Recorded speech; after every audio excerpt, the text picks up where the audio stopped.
بسم الله الرحمن الرحیم.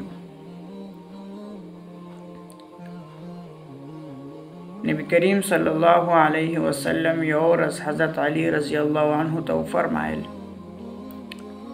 چې اے علی، ته چې کله خپلې بسترې ته ځې او اوده کېږې نو 5 کاره خامخا کوه.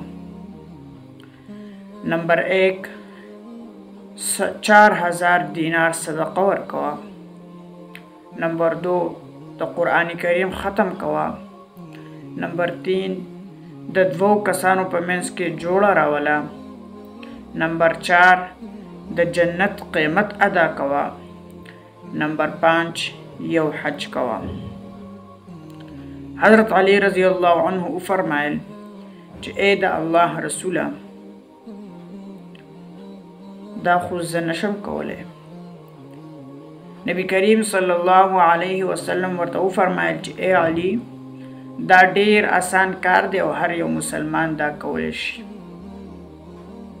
4 پیری سورة الفاتحه وایا، دا داسې ده لکه چې 4000 دینار صدقه ورکړي. 3 پیری سورة الاخلاص وایا، دا داسې ده چې د قرآن کریم ختم وکړي. 10 پیری استغفار وایا، دا داسې ده لکه د 2 کسانو په منځ کې ته جوړه راولي. 10 پیری درود شریف وایا، دا داسې ده چې د جنت قیمت ادا کړي.